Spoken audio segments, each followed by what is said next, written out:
Hello everyone, my name is Raki and I welcome you all of you on Guidely. SBI PO clerk का exam का notification का हम सब लोग wait कर रहे हैं और मुझे पता है आप लोग जो इतनी सारी प्लानिंग करके बैठे हो, इतना सारा सोच के बैठे हो, स्ट्रैटेजी लेके बैठे हो, आप लोगों के लिए एक एक दिन बहुत मुश्किल है इस टाइम सोचना कि कब ये नोटिफिकेशन आएगा, कब फॉर्म भरा जाएगा, कब एग्जाम आएगा।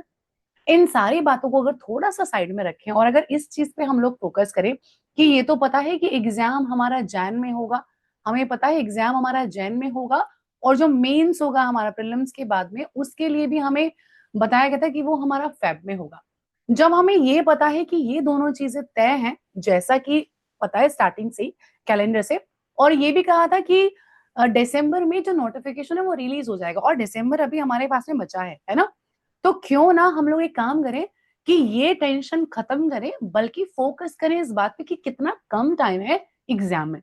अब बैंकिंग जो है, बैंकिंग के जो एग्जाम्स है इतने फास्ट पेस में होते हैं ना कि एग्जाम नोटिफिकेशन निकलने के बाद अगर आप तैयारी करना शुरू करते हो, इवन अगर आप सोचते भी हो ना कि एक बार नोटिफिकेशन आ जाए और फिर मैं शुरू करूंगा या करूंगी, तो भाई ऐसे तो हमारा जो एग्जाम में सिलेक्शन है वो नहीं हो पाता है, क्योंकि टाइमिंग इतना कम है, पढ़ने के लिए चीजें इतनी सारी हैं। तो बिना नोटिफिकेशन का वेट करके सबसे पहले पढ़ना शुरू करते हैं।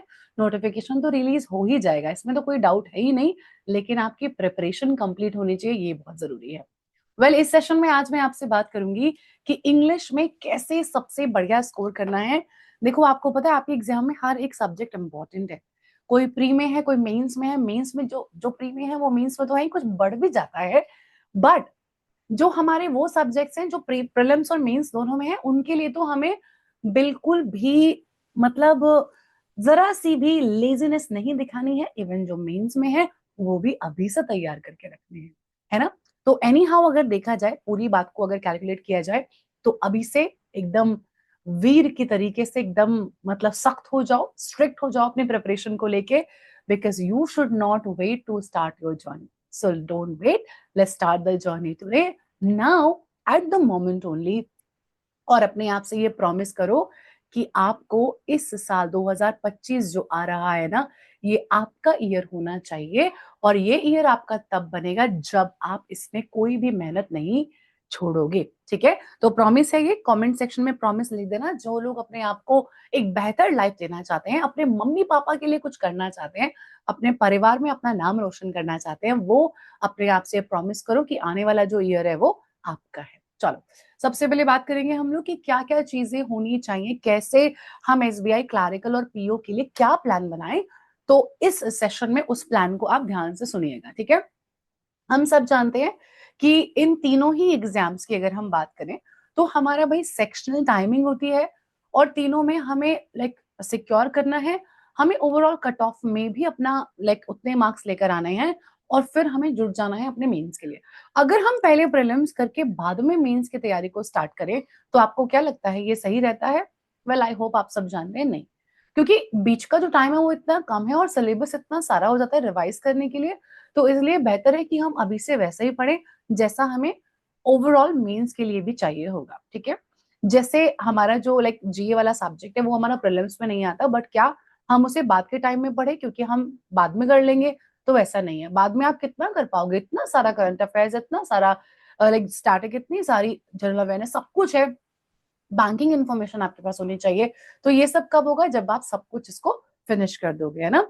चलो, अगर बात करेंगे एग्जाम पैटर्न की, तो जब आप जाते हैं अपने मेंस एग्जाम में, तो English, reasoning, finance awareness, quantitative aptitude, जितने भी हमारे सब्जेक्ट्स होते हैं ये आपके आ जाते हैं किसमें? मेंस में। फिर मेंस में टाइमिंग और हमारे मार्क्स और हमारे नंबर ऑफ क्वेश्चंस ये सब इंक्रीज हो जाते हैं, है ना।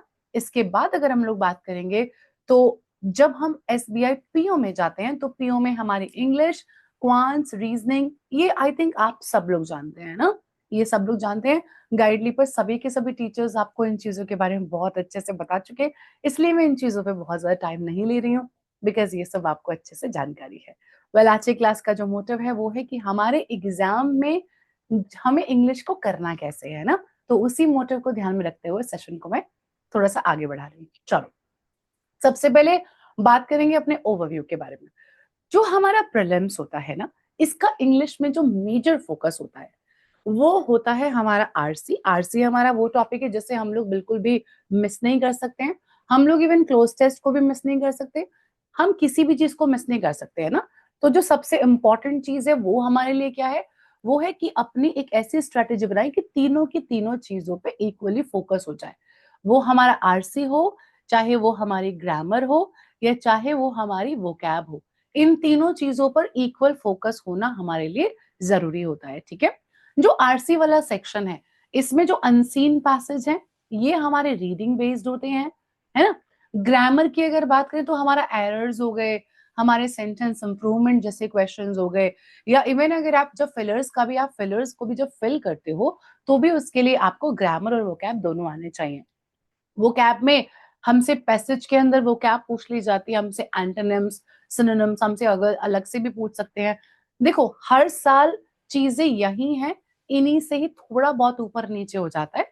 कभी लाइक ग्रामर का थोड़ा सा पोर्शन बढ़ जाएगा, तो कभी वोकैब के क्वेश्चंस आपको ज्यादा मिल जाएंगे। चीजें रहती फिक्स्ड है, बस थोड़ा मोड़ा ऊपर नीचे हमारा चलता रहता है। तो सबसे पहले अगर हम क्या करेंगे कि जो आरसी का हमारा फोकस है उसमें हम रीडिंग कॉम्प्रिहेंशन, क्लोज टेस्ट, हमारे पैराजम्बल्स, ये हमारा रीडिंग वाला पोर्शन है। इस रीडिंग पोर्शन से क्या करते हैं, पहले हम लोगों को ना अपनी रीडिंग के ऊपर कमांड बनानी होती है। ठीक है। देखो जैसे आप डेली आप न्यूज़पेपर रीड करते हो, अगर नहीं करते हो तो प्लीज इस आदत को डाल लो।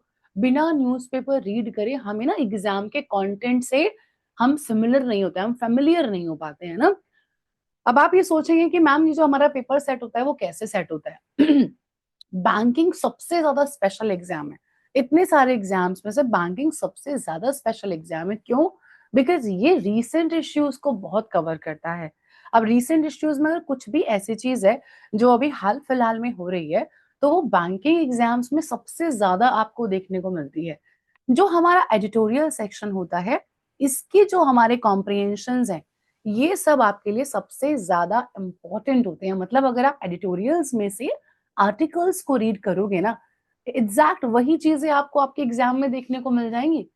अगर द हिंदू न्यूज़पेपर है, टाइम्स ऑफ इंडिया है, इंडियन एक्सप्रेस है, एक न्यूज़पेपर लीजिए जरूर और डेली उसका एडिटोरियल खुद पढ़िए। देखो हम एडिटोरियल पर एनालिसिस वीडियोस भी देखते हैं and there is no harm in that, क्योंकि अगर आप देखेंगे तो आपको ही नॉलेज मिलेगी। बट बिलीव मी, आपको हर एक एडिटोरियल पढ़ाने वाले टीचर यही बोलते हैं कि आप खुद उस एडिटोरियल को जरूर पढ़िए। It will improve your reading, it will improve your understanding, that how to read fast, how to understand, how to calculate. ये कैसी कैलकुलेट, ये मैथ्स वाली कैलकुलेशन नहीं है, ये कैलकुलेशन है वर्ड्स एंड पैसेजेस के बीच में, पैराग्राफ्स के बीच में। इसमें से ना मतलब when you understand how to read between the lines, बिना लिखे जो समझते हैं ना हम बात को, वो है एडिटोरियल को अंडरस्टैंड करना। बिलीव मी गाइस, ये रामबाण है, ये वो चीज है जो आपको आपका पेपर बेहतरीन तरीके से सॉल्व कराए। कोई आपको कुछ भी बोले, बट एक बात अपनी मतलब ऐसे गांठ उसमें आप बांध लीजिए, अगर आप न्यूज़पेपर रीडिंग करते हैं, अगर आप न्यूज़पेपर रीडिंग करते हैं तो आपको इंग्लिश में सबसे ज्यादा बेनिफिट होता है। आप कितना भी पढ़ लीजिए, कितनी भी रूल्स याद कर लीजिए, कितने भी क्वेश्चंस लगा लीजिए, बट जो हेल्प आपको रीडिंग करती है वो हेल्प आपको कोई नहीं करेगा। तो प्लीज इसको अपनी हैबिट बनाइए। 30 मिनट्स की रीडिंग बहुत इंपॉर्टेंट है, not only for English but also for general awareness. ठीक है, तो इन दोनों चीजों के लिए आपको ये काम जरूर करना है। अनस्टॉपेबल रहिए इस चीज में, डेली आपको ये काम करना है, कंसिस्टेंट आपको रहना है। तो short passages, grammar correction, this and that, इस पे अभी आगे फोकस करते हैं। जो हमारा प्रीलिम्स होता है वो लाइक हमारा जो लाइक पीओ और जो हमारा क्या कहते हैं क्लैरिकल होता है, इन दोनों में हमारे सब्जेक्ट्स तो सेम ही रहते हैं, है ना। इसमें हमारे सब्जेक्ट्स तो क्या रहते हैं, वो हमारे सेम रहते हैं। बस थोड़ा सा क्या हो जाता है, मेंस में जब हम जाते हैं तो मेंस में थोड़ी सी कॉम्प्लेक्सिटी बढ़ जाती है, पैसेजेस थोड़े डिफिकल्ट हो जाएंगे, ग्रामर थोड़ी और ज्यादा लाइक बड़े बड़े क्वेश्चंस बन जाएंगे, डिस्क्रिप्टिव में भी जाते हैं। तो इंग्लिश तो हमारी तीनों चीजों में इंपॉर्टेंट है, प्रीलिम्स में भी, मेंस में भी एंड डिस्क्रिप्टिव में भी। अब ये हमारे टोटल आई वुड से ये हमारा टोटल देख लो यहाँ पे, ये सारे सारे हमारे टॉपिक्स हैं जो हमें करने हैं। कॉम्प्रिहेंशन है, ग्रामर में आता है, स्पॉटिंग एरर्स आ गया, हमारा सेंटेंस रीअरेंजमेंट में भी आपको ग्रामर चाहिए होती है, जम्बल सेंटेंसेस भी आप ग्रामर की हेल्प से करते हो, सेंटेंस कनेक्टर में भी आपको ग्रामर चाहिए, इंप्रूवमेंट में भी आपको चाहिए, फ्रेज रिप्लेसमेंट में भी चाहिए। ये सबके सब नहीं आएंगे, ठीक है, इनसे मिक्स्ड होके आएंगे। मैच द कॉलम भी आपको मिल सकता है, क्लोज टेस्ट आपको मिलता है, आपको पैरा जंबल्स मिलते हैं, इडियम्स भी आपको मिल जाते हैं, वर्ड अरेंजमेंट, वर्ड रीअरेंजमेंट मिलता है, वर्ड यूसेज है, वर्ड रिप्लेसमेंट है। ये सब हमारा स्टडी है। अब आपको देख के लग रहा होगा ma'am this is just too much, इतना सारा कैसे करेंगे, but believe me nothing is, कुछ भी टू मच नहीं है इसमें से।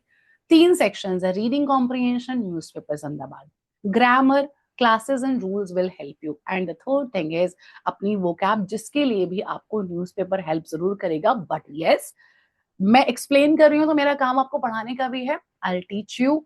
हम फ्री और पेड दोनों सेशंस लेंगे और इतनी प्रैक्टिस करेंगे कि आपको आपके पेपर में प्रॉब्लम नहीं आएगी। बट प्लीज रिमेंबर, कोई भी आपको बोले कि मैं गारंटी लेता हूं तो नहीं, वो गारंटी तब तब पॉसिबल है जब आपने अपना टाइम ढंग से डेडिकेट किया हो, और अगर नहीं किया हो तो उस गारंटी का कोई भी मतलब नहीं बनता है। कुछ हैबिट्स हमें बनानी है। ये हैबिट्स क्या है? ये हैबिट्स है 10 से 15 नए वर्ड्स हम याद करेंगे। कहाँ से? द हिंदू न्यूज़पेपर से। वर्ड पावर मेड इजी एक वोकैब को याद करने का ऐसा मंत्रा है। ये एक छोटी सी बुक है, नॉवल जैसी दिखती है, और इस बुक को जीवन में 2 बार करना जरूरी है, क्योंकि पहली बार में ये समझ में नहीं आती है। जब मैंने अपना बैंक एग्जाम क्रैक किया था तो मुझे भी किसी ने ये एडवाइस की थी। पहली बार में मैंने देखा, लिया और मैंने इसको रख दिया। मैंने कहा सॉरी, मुझसे नहीं हो रहा है। बहुत सारे रूट वर्ड्स हैं इसमें, बहुत सारे हैं, बट बिलीव मी जब आप इसे सेकंड टाइम करते हो तो ये आपको बहुत अच्छे से समझ में आती है। तो कुछ रूट वर्ड्स लाइक 150 के आसपास अगर रूट वर्ड्स है जिनसे आपने मिला के कोई 3 से 4 हजार वर्ड बना लिए, सोचिए अगर इन रूट वर्ड्स पे आपने एक बार कमांड बना लिया तो इतने वर्ड्स आप याद कर सकते हैं, 3 से 4 हजार, जो कि बहुत बड़ी बात होती है। तो रूट वर्ड्स के लिए word power made easy, total vocab के लिए बहुत अच्छी बुक है। सिनोनिम्स, एंटोनिम्स एंड यूसेज यहीं से हो जाएगा। वोकैबुलरी वर्ड जो भी आप लिखें उसे 24 घंटे बाद जरूर देखें, फिर आप उसको 48 या 72 घंटे में एक बार फिर से देखें, और फिर वीक में एक बार जरूर से देखें। ये 3 बार अगर वर्ड आपने देख लिया तो वो वर्ड आपको हमेशा के लिए याद हो जाता है। ग्रामर के टॉपिक्स के लिए tense, subject, verb, agreement, preposition, इन टॉपिक्स पर जरूर कमांड बनाएं, और कोई मुश्किल काम नहीं, किसी भी बुक से पढ़ के आप इन रूल्स को याद कर सकते हैं। जब आप इन रूल्स को याद करेंगे और आप इन्हें इम्प्लीमेंट करेंगे बार बार बार बार, तो आप कहेंगे अरे ये तो मैम बहुत आसान काम था, और ये आसान है। ठीक है। Error detection, error spotting, sentence correction, phrase replacement, इन सब में सेम ही चीजें आती हैं। ठीक है। ये बुक है एसपी बख्शी, जिससे मैंने भी पढ़ा था, और मैं आपको भी पढ़ने को बोलूंगी, आप भी पढ़ेंगे इससे। ठीक है। मिसलेनियस क्वेश्चन जरूर लगाइए, क्विज के माध्यम से लगाइए, क्लोज टेस्ट के लगाइए, पैराजम्बल्स के लगाइए, और हर दिन एक मॉक तो आप जरूर लगाइए। आई ट्राई कि यूट्यूब पे हम एक मॉक डेली जरूर करें। ठीक है। अच्छा, वीकेंड का प्लान हम लोग क्या रखें? ये तो हमने कर लिया। अब हम आते हैं वीकेंड पे। अब हम क्या करें? इतना सारा हमने पढ़ा, हर दिन हमने कोई ना कोई रूल बनाया। अब हम वीकेंड पे क्या करेंगे? जो डिस्क्रिप्टिव बाद में आएगा ना, उसको भी अभी से निपटा लेते हैं। अभी हम धीरे धीरे साथ साथ करते करते चलते हैं, ताकि एग्जाम से पहले ना हम बिल्कुल टेंशन फ्री रहें। हम एक ऐसे हर दिन लिखेंगे किसी भी टॉपिक पर। ठीक है। हम रिव्यू करेंगे उसका स्ट्रक्चर, उसके ग्रामर एंड वोकैब इंप्रूवमेंट के लिए। हम एक फॉर्मल लेटर किसी भी टॉपिक पर लिखेंगे, और हमने जो भी पूरे वीक में याद किया है हम उसे एक बार रिवाइज करेंगे। ठीक है। अब सबसे पहली चीज जो सबसे ज्यादा इंपॉर्टेंट है, इन सारी प्रेपरेशन में हम भूल जाते हैं मॉक टेस्ट को। लेकिन जितने भी बच्चे जो सिलेक्शन ले लेते हैं वो क्यों हमेशा कहते हैं, मैंने तो मॉक्स बहुत लगाए थे, वो कहते हैं मॉक इज अ की, वो कहते हैं mock is essential, mock helped us a lot. वो मॉक इसलिए बोलते हैं बिकॉज ओवरऑल जो हमें अपनी स्टडी पता चलती है ना, कि हमने कितना किया है, क्या किया है, कैसा किया है, ये हमें मॉक टेस्ट से पता चलता है। मॉक टेस्ट एक्चुअली मिरर हैं। किसी मिरर में आप अपने आप को देखते हैं ना, तो अपने फेस पे सारे छोटे छोटे बम्प्स, छोटे छोटे निशान, सब कुछ like साफ है कि गंदा है, सब दिख जाता है ना। सिमिलरली मॉक टेस्ट आपका मिरर है। आप जो पढ़ रहे हो वो आपको कितना समझ में आया है, ये एनालिसिस आपका मॉक करते हैं। पहले मॉक आपका एनालिसिस करते हैं, फिर आपको मॉक का एनालिसिस करना चाहिए। जो गलतियां आपसे हुई हैं उनको सॉल्यूशन में जाके देखो, और आदत बनाओ कि वो गलतियां आप फ्यूचर में रिपीट ना करें। काफी बच्चे मॉक टेस्ट लगा के छोड़ देते हैं, और फिर बोलते हैं कि मैम इतने ही मार्क्स बन रहे हैं। क्यों? क्योंकि आप बार बार जो गलतियां कर रहे हो उनको दोहरा रहे हो। आपने उस मॉक से ये तो सीखा ही नहीं कि ये गलतियां मुझे रिपीट नहीं करनी है।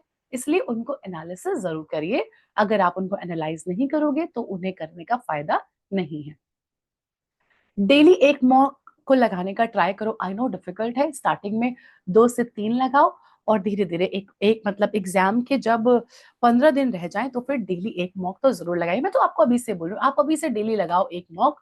ज्यादा प्रेशर लगे तो फिर एक दिन छोड़ के लगाए ना, 2 से 3 बार लगा लेना। बट जैसे ही 1 से 2 वीक पढ़ते पढ़ते हो जाए, रिवाइज जब अच्छे से हो जाए, तो फिर आप डेली लगाने शुरू कर दीजिए। गाइडली पर सारा का सारा कंटेंट अवेलेबल है, प्रीवियस ईयर के सारे के सारे पेपर्स हैं, तो उनको जरूर से देखिए। अब बात करते हैं कि आपके प्रिपरेशन में how can I help you, है ना। तो how can I help you में मैं आपके लिए एक चीज करने वाली हूँ। I am coming with my batch also. I am not me but you. मेरी मदद तो मैंने कर ली है, it's for you. So I am coming with a batch, और ये जो बैच है ये सबके लिए है। सबके लिए ये बैच है, और इस बैच को आपको लेना है क्योंकि आपको अपने आप से प्रॉमिस करना है कि 2025 आपका है, it's yours. So everyone, I have 10 years of experience and I have taught like more than 1 lakh aspirants। और ये एस्पिरेंट्स बहुत सारे एग्जाम्स के थे, कुछ बैंकिंग के, कुछ एसएससी, कुछ रेलवेज के, अलग अलग एग्जाम्स के ये लोग थे, कुछ डिफेंस के थे।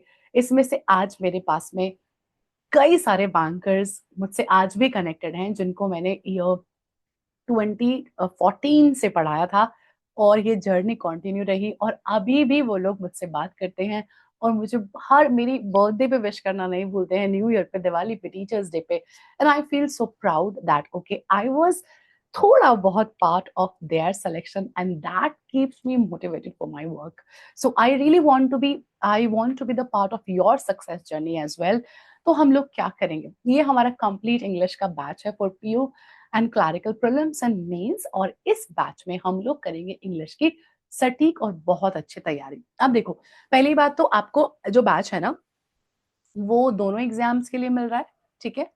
यहाँ देखो, अब इसमें हमारी लाइव क्लासेस रहेंगी, इसमें हमारे टॉपिक वाइज क्वेश्चंस प्रैक्टिस होंगे, कंप्लीट कवरेज होगा, सेक्शनल कट ऑफ कैसे क्लियर करनी है उसकी स्ट्रैटेजी रहेगी, मेमोरी बेस्ड पेपर्स रहेंगे, मास्टर इंग्लिश सेक्शन कैसे होगा, how to master it, and English selection mock solving, ये सब कुछ रहेगा आपके इस बैच में। तो आप ही के लिए है ये।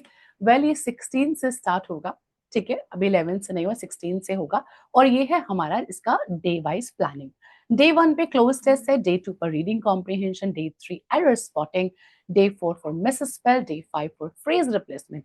फिर आएंगे सिंगल फिलर्स, डबल फिलर्स के साथ में, वर्ड यूसेज, वर्ड स्वैप के साथ में, वर्ड रीअरेंजमेंट करेंगे, कैसे आइडेंटिफाई करते हैं करेक्ट सेंटेंसेस को, स्टार्टर्स कैसे सॉल्व करें, कनेक्टर्स को, match the column, sentence rearrangement, word rearrangement, 3 words वाले, inappropriate word, sentence improvement, identify the incorrect sentence, jumbled sentences, और बहुत सारे आपके लिए हैं यहाँ पे क्या, हमारे सेक्शनल टेस्ट। 10 सेक्शनल टेस्ट तो हम इस बैच में ही कर रहे हैं। तो आप देख सकते हो कि कितना ज्यादा अच्छे से प्रैक्टिस आप यहाँ पर कर लोगे, ठीक है। अगर बात करें कि अपने सेकंड क्लासेस के बारे में, तो यहाँ पर भी हमारा इसी तरीके से देखो प्लान बना हुआ है, क्योंकि आप एक बार पढ़ चुके होंगे, तो जब आप सेकंड टाइम करोगे तो ये सब चीजें आपके लिए और भी अच्छे से तैयार हो जाएंगी, तो आपको कोई भी दिक्कत यहाँ पर नहीं आएगी, ठीक है। इंग्लिश का एक बार देखो, अगर आप वेटेज देखो ध्यान से, तो रीडिंग कॉम्प्रिहेंशन बहुत अच्छे से अपनी जो वैल्यू है वो बना के रख रहा है। पिछले देखो 3 इयर्स में एक बार आप चेक करो, तो बढ़िया वैल्यू रीडिंग कॉम्प्रिहेंशन की बनी हुई है। तो इसका मतलब ये है कि ये हमारे लिए टॉप प्रायोरिटी पर रहना चाहिए, जिसके लिए हम ना अपनी क्लास में डेली भी ना छोटा सा एक लाइक रीडिंग पार्ट जरूर रखेंगे एवरी डे, ठीक है। एरर डिटेक्शन का भी अच्छा लेवल मेंटेन्ड है, तो ग्रामर पर हमारा फोकस कम नहीं होना चाहिए। पारा जंबल्स देखो, Mrs spelled, fillers, match the column, column, तो ये हमारा पूरा का पूरा देखो वेटेज बना हुआ है। आपको अब इस वेटेज को क्यों दिखाया जा रहा है, क्योंकि आपको ये समझना पड़ेगा कि सब कुछ इंपॉर्टेंट है। और जब एग्जाम ऐसा है कि भाई कट थ्रोट कॉम्पिटिशन है, तो हम लोगों को बिल्कुल भी क्या नहीं करना है, चीजों को लाइटली नहीं लेना है, हमें सब कुछ इंपॉर्टेंट रखना है, समझना है। आप चाहे एसबीआई पीओ के मेंस पे आओगे तो भी आपको दिख रहा है कि चीजें वैसी ही हैं, बट आ सब कुछ रहा है मोस्टली, है ना। देखो यहाँ देखो, 22-23 में 2 से 4 थे, बट यहाँ पर 23 में नहीं आया, बट 22 में आ गया था। तो ऐसे करके ऊपर नीचे होता रहता है, कभी कुछ आता है, कभी कुछ नहीं आता, तो हमें तो सब कुछ पढ़ना है ना भाई, हमें तो सब कुछ पढ़ना है। चाहे आप क्लैरिकल के प्रीलिम्स की बात करो, चाहे मेंस की बात करो, चीजें तो वही है सब जगह पर। सब जगह पर चीजें वही हैं, तो हमारा फोकस सब पर होना चाहिए। मैं सब बच्चों से एक ही बात बोलती हूँ, इंग्लिश लैंग्वेज को जब आप प्रिपेयर करते हो ना, तो लैंग्वेज को प्रिपेयर करते समय ये नहीं होता कि बस रीडिंग ज्यादा कर लेता हूं तो पेपर क्वालिफाई हो जाएगा, ग्रामर की बुक को 2-3 बार पढ़ लेती हूँ पेपर हो जाएगा। नहीं, मेरे लिए तो लैंग्वेज इज अ लैंग्वेज। अगर आप एक भाषा को कर रहे हो तो वहां पे कम ज्यादा वाली तो कोई बात ही नहीं है। लैंग्वेज तो उन्हें आती है जो उसका ऊपर नीचे सब कुछ बता दें, है ना। तो हमारे 3 ही पार्ट है, आरसी है, ग्रामर है एंड वोकैब है। हमें तीनों के तीनों पर इंपॉर्टेंट कमांड बनानी है, हमें सब कुछ पढ़ना है। फिर चाहे वहां से 10 नंबर का आ जाए या चाहे वहां से 4 नंबर का आए, but everything is important for us. When everything is important तो why how not why how can we be lenient, है ना। हम लोग नहीं हो सकते। We need to understand that we need to make a command and that's absolutely necessary, so we just can't ignore anything. So just do a promise today. 2025 will be yours, it will be your year, and you are going to make a change, a revolution for you, for your family, a positive one, a good one, and you are going to make yourself proud. आपकी family आप पर proud करेगी, आप खुद पर proud करेंगे, and you will be an example for others, right. चलिए, तो मैं आपसे मिलूंगी कल यूट्यूब पर भी। ये क्लास आपको कितने बजे मिलेगी? ये क्लास आपको 8 AM मिलेगी पेड पर, और आपको 9 AM मिलेगी यूट्यूब पर, ठीक है। तो ये जो बैच मैंने अभी आपको दिखाया है, इस बैच को आपको ज्वाइन करना है। कल मंडे है ना, तो आपको ये कल 8 AM पर क्लास मिल जाएगी, तो जाके आप इस बैच को जरूर से ले लीजिएगा। कमेंट सेक्शन में पिन होगा इसका लिंक, तो बिल्कुल भी मत भूलिए। एंड बिलीव मी, मेरे साथ आप पढ़ेंगे ना, आपको पढ़ने में बहुत आनंद आएगा, ठीक है। चलिए, thank you so much, bye bye and take care everyone.